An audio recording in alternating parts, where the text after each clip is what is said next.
Hi everyone, thank you for joining me for my top 10 albums of the 1980s. So I've done the 2000s, I've done the 1990s, and before Christmas, in between my other videos, I'll be doing the 70s, the 60s, before going through my top 10 albums of this particular decade that we're just finishing off. So this is my top 10 albums. I can't be saying what other people's top 10 albums are, so please don't get upset if your favourite album isn't in here, but please in the comments tell me what your top 10 albums would be. I would love to hear it. I've also for the first time put my entire top 10 in order from number 10 to number 1. One person out there who knows is to blame for that. That has taken me a lot of time, but Michael, I hope you're happy. But anyway, without further ado, let's go. Here's my number 10 album of the 1980s. So annoyingly, it's the only one of the top 10 that I don't have on vinyl, so I'm probably going to have to put that right, aren't I? But at number 10, it's the debut album by U2, Boy, from 1980. And the main reason that I've put this in my top 10 is because of the first sort of half a dozen songs on here. Kicking off with I Will Follow, with that sort of distant guitar riff in the background that ushered in their, how would you describe it, new wave or post-punk sound that they had at the time. And then it's like a suite of songs that all sort of link together really nicely. Beautiful atmosphere with Twilight, On Cat Dove, which I believe is how it's pronounced. I've tried to learn the correct pronunciation for any Irish speakers out there. Into the Heart, Out of Control, Stories for Boys. That is a fantastic 6-song opening to that album. And it's good the rest of the way, but it's that start that really makes it for me. They went off in all sorts of directions after this over the years, but that was a great start for them. That's my number 10 album. That's Boy by U2. My next two choices are ones that I have regrets over both of these. And my regret is that I didn't know these albums a lot earlier, because there's no reason for me not to have done, because I was the perfect age for these. But number 9, it's Dexys Midnight Runners, Searching for the Young Soul Rebels. And I didn't get to know this album until probably about 4 or 5 years ago. And it's just superb. Now, the big hit that's on here, certainly in terms of the UK, was Gino. I think that was a #1 single back in 1980. It hasn't got Come On Eileen here, obviously their big smash hit. That was to come on the following album. That album is nowhere near as good as this.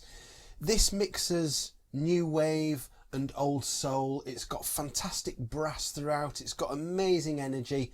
And for me, it sort of sums up the era of making you think that, you know, anybody, no matter what your background, anybody can form a band. Because this just feels like this is just ordinary young guys getting together and deciding to have a go at making music and doing it brilliantly. But this is a great album if you've never checked it out. It's, yeah, my number 9, Dexys Midnight Runners, Searching for the Young Soul Rebels. The second of my regrets that I didn't get to know earlier is my number 8 album, and that is Dare by Human League. So again, you know, I was a big Human League fan back in the day, despite never having this album, so I don't know how big I could have been, but the single, Don't You Want Me, the big single from this that spent something like 5 weeks at #1 in the UK, I got that single for Christmas in 1981. Why I didn't follow it up with this album, I don't know, but it was probably about 10 years ago by the time I got to know this. And it's an electro classic, synth classic of the era. And it's stark, it's dark in places, but then other places the melodies and the songs are just so sort of joyous and fantastic. The weird thing is here, the last 2 songs on this album are the 2 big singles. I don't know whether you can read that from there, it's a bit bright as this, but Love Action and Don't You Want Me, the 2 big singles, but they sound out of place compared to the rest of the album. But it's, when I bought this on vinyl, I thought, well, how good is it going to sound? It's a really sort of harsh digital synth sound, but sounds incredible, does this album, and well worthy of my number 8 spot. Before I carry on with number 7, I just want to show you some of the albums that made my shortlist but didn't quite make it into the top 10. Some great albums here, all albums that I absolutely love, but just not quite for me getting into that top 10, including a couple there from Adam and the Ants, who were my first musical heroes. Absolutely love those. So back to the top 10. At number 7, it's an album that I've probably played regularly for longer than any other album in my life. This is never off my turntable for too long, and that is the Proclaimers' Sunshine on Leith from 1988. So it kicks off with the big hit, 500 Miles, which, you know, it's a classic feel-good song. But it goes off in all sorts of directions of, it's very political. It's got songs about Scottish independence. It's got songs about going out and having a fight on a Saturday night. It's got songs about girls. It just covers all the main sort of areas that a lot of great songs cover. And there's no slack on this album. It's great all the way through. And as I say, I just return to this album so often, even to this day, over 30 years later. And seriously, check it out if you don't know it. It's a wonderful album. Proclaimers' Sunshine on Leith at number 7. At number 6, this was the first record that I ever bought with my own money, although it was back on cassette back then. Now replaced it with vinyl. It's Touch by Eurythmics from 1983. And I really adore this album. I think of it, it's kind of a sort of a companion piece to Dare by Human League. It's very synth, early 80s synth, sort of stark kind of album. But just some great songs, some great beats and rhythms that move throughout this album. It's got some big singles on it, like Who's That Girl and Here Comes the Rain Again. But a lot of Right By Your Side as well. But some of the album tracks, again, all the way through are really good. And Paint a Rumour at the end, I love the sort of beat of that song and the way that it moves throughout. It's another album that I keep returning to and have done now for, 36 years since I first got this album. And that's great. That's number 6, Eurythmics' Touch. Okay, we're into the top 5. This is what I believe was the first ever million-selling CD. It's Dire Straits' Brothers in Arms from 1985. Just completely regarded as a classic album, and quite rightly.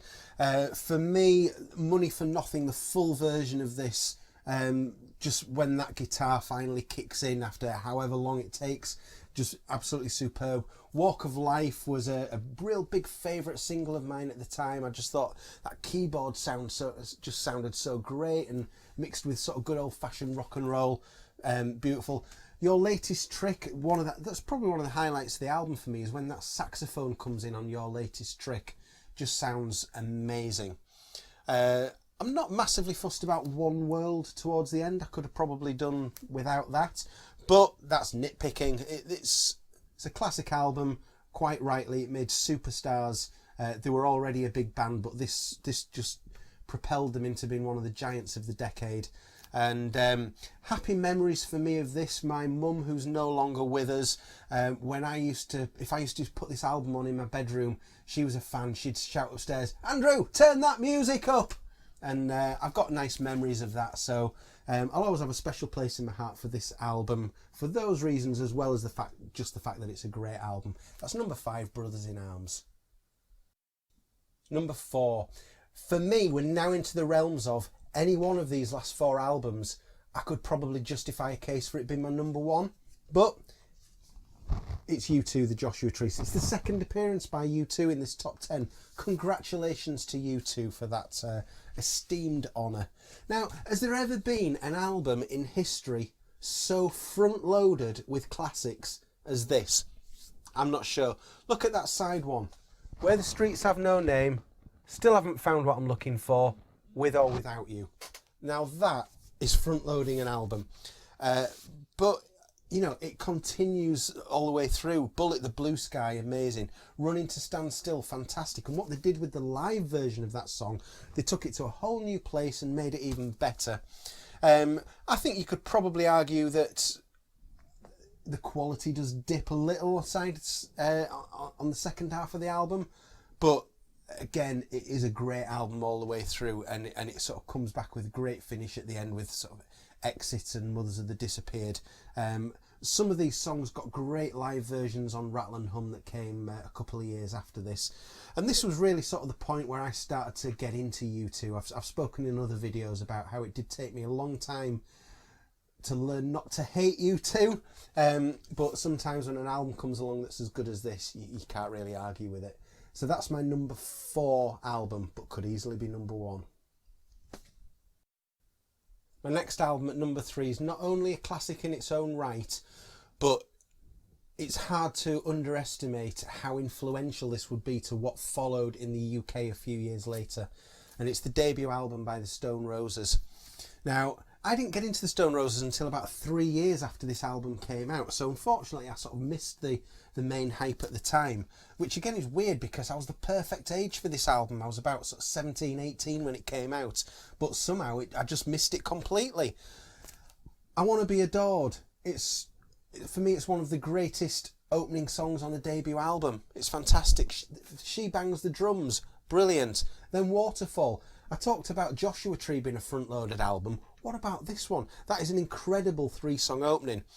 And you move through the album, you've got things like Elizabeth, My Dear, mentioning my mum again. Oh, she hated that song. She really did. She thought it was blasphemous against the Queen. But that just made me love it even more as a teenager.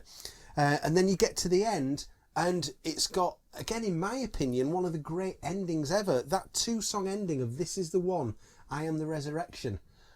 Probably my favourite, well, it's up there with my favourite 2-song endings to an album in history.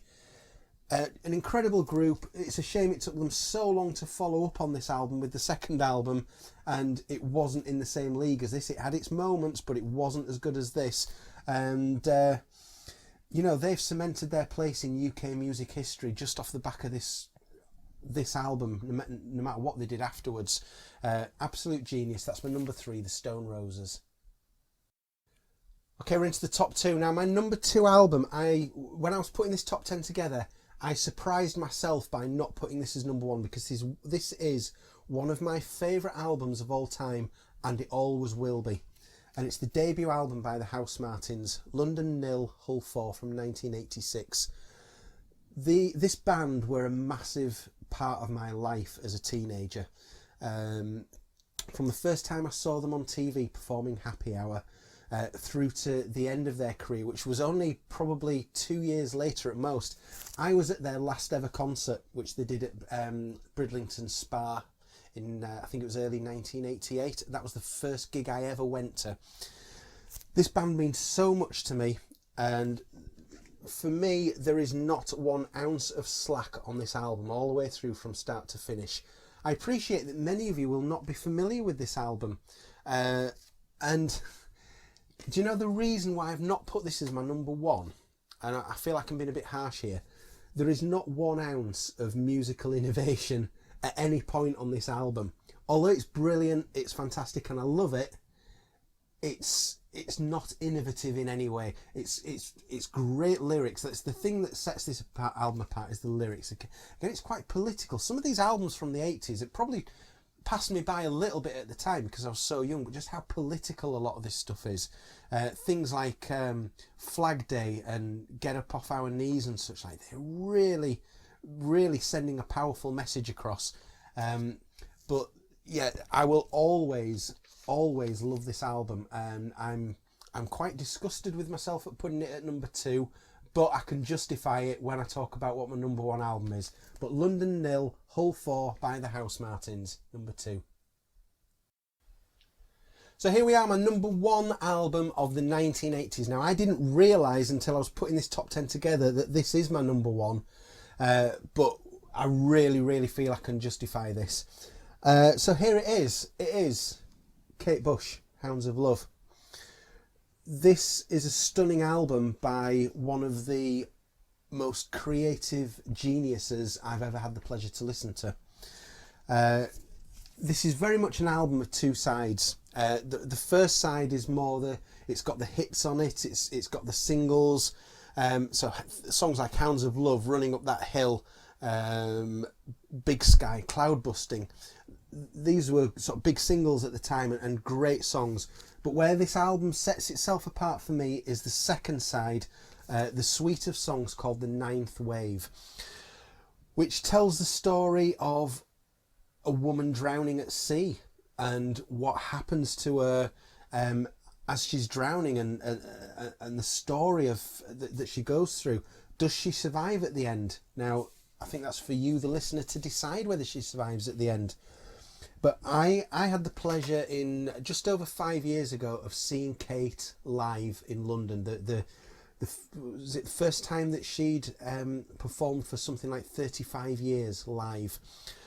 I was at one of the shows and she did the whole of the Ninth Wave as a very much as a sort of a theatrical piece, and it's one of the most incredible things I've seen in my life. She is a genius. She was a genius. She's always been a genius. And that is my number one album of the decade, Kate Bush, The Hounds of Love. So, as I said early on, I'd really love to see your top 10s as you've given me for the other decades. I'd like you to let me have it if you're not happy with anything in here. I did get some comments last time about you didn't put any albums from the US in your top 10. And I realised when I looked at this that I haven't done that again. It's not deliberate. You'll have seen in that shortlist there was a few American albums in there. It's just, you know, I'm from the UK. I was a teenager in this period. I was listening to the music that was around me and that was made by people who came from where I come from. So it's probably natural that my top 10 will gravitate towards UK artists. It doesn't for some of the other decades. If you've seen my 2000s video and certainly the 60s, it's plenty of American in there. But so that was, I just wanted to address a comment that was made on my last video, and I realised that it also applies to this one. But you know, it's my top 10. I can only say what are the albums that are my favourites. But I hope you've enjoyed watching this as a little break from all the unboxings I seem to have been doing lately. And there's more to come. Big Bob Dylan set coming out on the 1st of November. I hope you'll join me on the channel for that when that arrives. But yeah, thank you for watching. Love to hear your comments as always. And I will be back soon with my top 10 albums of the 1970s. But for now, thank you very much. Goodbye.